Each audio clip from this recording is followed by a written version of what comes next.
តែបានយល់ស្គាល់ភក្ត្រាចិត្តគួចប្រាថ្នាលើស្រី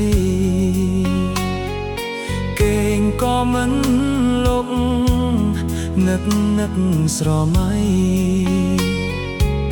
ឃើញតែភក្ត្រស្រីជាប់នឹងនេត្រាបងសូមផ្ញើនឹងចរណៃពាក្យមួយយ៉ាងខ្លីគឺជាសេចក្តីស្នេហាសូមអូនមេត្តាដល់ចិត្តរៀមផងដែលបំណងបងស្នេហ៍តែវេលាតែអូនព្រមស្ម័គ្រទេពិសី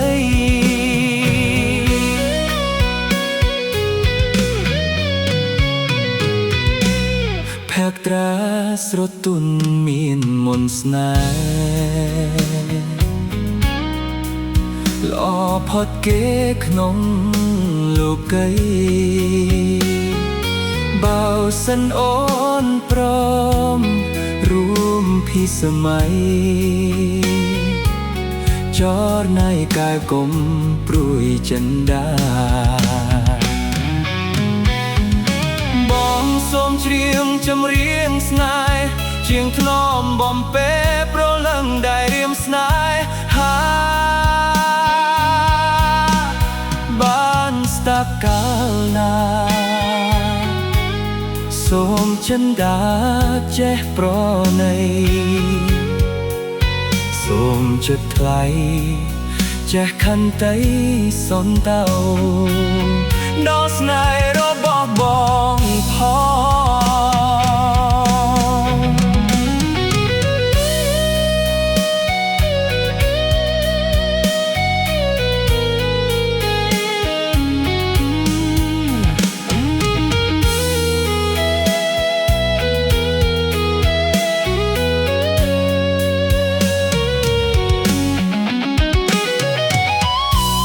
ភក្ត្រា